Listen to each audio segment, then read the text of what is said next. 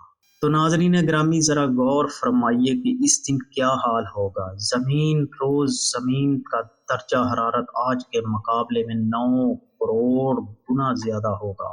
اس دن حساب و کتاب سے پہلے تمام لوگ مختلف انبیاء کرام کی بارگاہ میں حاضر ہوں گے اور ان سے اپنے لیے سفارش کرنے کا کہیں گے، لیکن سب انبیاء کرام ایک ہی جواب دیں گے کہ آج میرا رب اتنا غضبناک ہے کہ اس سے پہلے وہ اتنا غضبناک کبھی نہیں ہوا اور نہ ہی وہ اس کے بعد کبھی اتنا غضبناک ہوگا۔ اس وقت تمام لوگ مایوس ہو کر خاتم النبیین رحمت للعالمین حضرت محمد صلی اللہ علیہ وآلہ وسلم کی بارگاہ میں حاضر ہوں گے اور آپ صلی اللہ علیہ وآلہ وسلم سے عرض کریں گے، یا رسول اللہ صلی اللہ علیہ وآلہ وسلم، آپ اللہ کے آخری رسول ہیں، آپ دیکھ رہے ہیں کہ ہماری کیا حالت ہے، آپ اپنے رب کے حضور ہماری سفارش کر دیجئے کہ وہ ہمارے حساب و کتاب کا آغاز فرمائے اور ہمارے گناہوں کو بخش دے۔ تو اس وقت نبی پاک صلی اللہ علیہ وآلہ وسلم یہ ارشاد فرمائیں گے کہ آج کے دن سفارش کے لائق صرف میں ہی ہوں۔ چنانچہ اس وقت رحمت للعالمین حضرت محمد صلی اللہ علیہ وآلہ وسلم کو میدان حشر سے شفاعت کے بلند ترین مقام محمود تک پہنچا دیا جائے گا، جو جنت میں عرش الہی کے نیچے ہوگا، اور وہاں پہنچ کر نبی پاک صلی اللہ علیہ وآلہ وسلم اپنے پیارے رب کے حضور سجدے میں گر جائیں گے اور اللہ تبارک و تعالیٰ کی حمد و ثنا کریں گے۔ اس وقت اللہ تبارک و تعالیٰ کی ذات جب اپنے محبوب کے اس محبت بھرے سجدے کو دیکھے گی تو اس وقت اللہ پاک کا دریائے رحمت موج میں آ جائے گا، تو اللہ تبارک و تعالیٰ اپنے پیارے حبیب صلی اللہ علیہ وآلہ وسلم سے ارشاد فرمائے گا، اے میرے محبوب، اپنے سر کو سجدے سے اٹھاؤ اور سوال کرو، جو آپ مانگیں گے وہ آپ کو دیا جائے گا، اور جس کی آپ سفارش کریں گے اس کی سفارش قبول کی جائے گی۔ محترم ناظرین گرامی، یہی شفاعت کبریٰ ہوگی۔ شفاعت کبریٰ کی منظوری کے بعد نبی پاک صلی اللہ علیہ وآلہ وسلم مقام محمود سے میدان حشر میں تشریف لائیں گے، اور اس وقت اللہ تبارک و تعالیٰ فرشتوں کی معیت میں میدان حشر میں نزول الجلال فرمائے گا اور جلوہ افروز ہوگا۔ اس وقت تمام فرشتے زمین کے کناروں پر کھڑے ہوں گے اور 8 فرشتے اللہ تبارک و تعالیٰ کا عرش الہی اٹھائے ہوئے ہوں گے، اور اس وقت اللہ پاک کی عظیم الشان عدالت قائم ہوگی، اور اللہ تبارک و تعالیٰ فرشتوں کو حکم دے گا کہ تمام لوگوں کو ان کے اعمال نامے دے دیے جائیں۔ اس دن اہل ایمان والوں کو سامنے کی طرف سے دائیں ہاتھ میں نامہ اعمال دیا جائے گا۔ ناظرین گرامی، اس دن کفار اور مشرکین کو پیچھے کی طرف سے بائیں ہاتھ میں نامہ اعمال دیا جائے گا۔ اس نامہ اعمال پر نظر ڈالتے ہی ہر انسان کے سامنے اس کی زندگی کے تمام کرتوت سامنے آ جائیں گے، اور اپنی زندگی میں کیے گئے تمام کرتوتوں کی تمام یادیں تازہ ہو جائیں گی، اور اس دن اہل ایمان کے روشن چہرے کچھ اور بھی روشن اور تر و تازہ ہو جائیں گے، اور تمام اہل ایمان خوشی خوشی دوسروں کو اپنا نامہ اعمال دکھائیں گے۔ جیسا کہ اللہ تبارک و تعالیٰ اس منظر کی طرف اشارہ کرتے ہوئے قرآن پاک میں ارشاد فرماتا ہے، اور لوگ کہیں گے کہ آؤ اور میرا نامہ اعمال پڑھو، اور اس دن مشرکین اور کفار کے چہروں کی سیاہی میں کچھ اور بھی اضافہ ہو جائے گا۔ ذلت ان کے چہروں پر چھا جائے گی، حسرت اور ندامت سے وہ اپنے ہاتھوں کو چبائیں گے، اور تمام کفار اور مشرکین کہیں گے کہ اے کاش ہمیں اپنا نامہ اعمال نہ دیا جاتا، اور کاش کہ میں یہ نہ جانتا کہ میرا نامہ اعمال اور حساب و کتاب کیا ہے۔ کفار اور مشرکین بار بار اپنے اعمال نامے کو دیکھیں گے اور تعجب سے کہیں گے، یہ کیسا عجیب و غریب اعمال نامہ ہے کہ اس میں کہ اس میں ہر چھوٹا بڑا عمل لکھا ہوا ہے۔ ہائے ہماری کمبختی، یہ نامہ اعمال کیسا ہے! کوئی چھوٹے سے چھوٹا یا بڑے سے بڑا عمل ایسا نہیں جو اس میں نہ لکھا ہو۔ پیارے دوستو، نامہ اعمال کی اس تقسیم کاری کے بعد سوال و جواب کا سلسلہ شروع ہو جائے گا۔ حضرت انس رضی اللہ تعالی عنہ سے روایت ہے کہ نبی پاک صلی اللہ علیہ وآلہ وسلم قیامت کے دن عورتوں سے سب سے پہلے نماز کے متعلق سوال کیا جائے گا کہ پابندی کے ساتھ وقت پر ادا کیا تھا کہ نہیں۔ پھر شوہر کے متعلق سوال کیا جائے گا کہ اس کے ساتھ کیسا برتاؤ کیا۔ اس حدیث کے فائدے میں لکھتے ہیں کہ حشر کا میدان جو قلب و جگر کو پگھلا دینے والا ہوگا، اس میں عام مسلمانوں سے خواہ مرد ہو یا عورت، سب سے پہلا سوال نماز کے متعلق ہوگا۔ قیامت کے دن جو جان کو پگھلا دینے والا ہوگا، اس دن سب سے پہلا حساب نماز کا ہوگا۔ حضرت انس بن مالک رضی اللہ تعالی عنہ روایت کرتے ہیں کہ آپ صلی اللہ علیہ وآلہ وسلم نے ارشاد فرمایا، قیامت میں سب سے پہلے نماز کا حساب ہوگا۔ اگر صحیح نکلا تو دوسرے اعمال بھی صحیح نکلیں گے، اگر اس میں گڑبڑ ہوئی تو دوسرے اعمال بھی گڑبڑ ہوگی۔ ناظرین گرامی، عورتیں نماز میں بھی کوتاہی کرتی ہیں۔ نئی عمر کی جوان عورتیں اکثر نماز چھوڑ دیتی ہیں۔ کچھ تو بہانہ بناتی ہیں کہ کپڑے بچوں کے پیشاب سے ناپاک ہیں۔ افسوس کہ یہ سب بہانے قیامت کے دن نہیں چلیں گے۔ جب سزا ملے گی تب پتہ چل جائے گا۔ اس لیے عورتوں کو چاہیے کہ نماز کی پابندی کریں۔ گھر کی بڑی عورتوں کو چاہیے کہ چھوٹی عمر ہی سے پابند بنائیں۔ کم عمر کی عادت اور پابندی کا اثر پوری عمر باقی رہتا ہے۔ فرائض شریعہ کے مطابق عورتوں سے شوہر کے حقوق اور ان کی خدمت کے بارے میں سوال ہوگا۔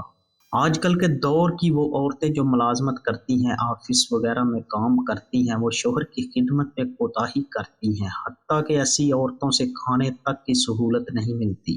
ایسی کوتاہی کل قیامت میں ناقابل گرفت ہوگی، جب یہ سوال و جواب کا سلسلہ ختم ہو جائے گا اور تمام لوگوں سے ان کے حقوق کے متعلق سوال کر لیے جائیں گے۔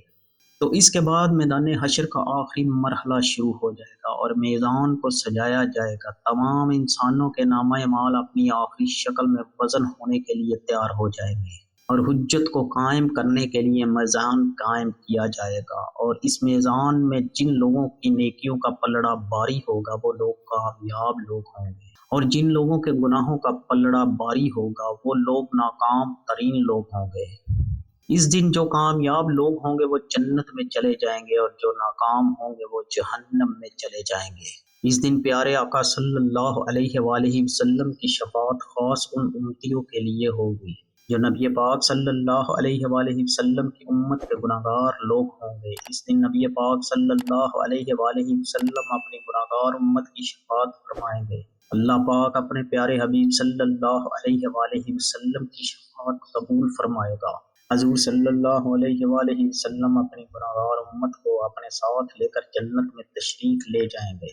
پیارے دوستو، اللہ تبارک و تعالیٰ سے دعا ہے کہ ہمیں نبی پاک صلی اللہ علیہ وآلہ وسلم کے بتائے ہوئے اصولوں پر زندگی گزارنے کی توفیق عطا فرمائے، اور نبی پاک صلی اللہ علیہ وآلہ وسلم کے صدقے ہمارے گناہوں کو معاف فرمائے اور ہمیں نیک اعمال کرنے کی توفیق عطا فرمائے۔ ناظرین گرامی، ہماری حوصلہ افزائی کے لیے کمنٹ باکس میں آمین ضرور لکھیے گا۔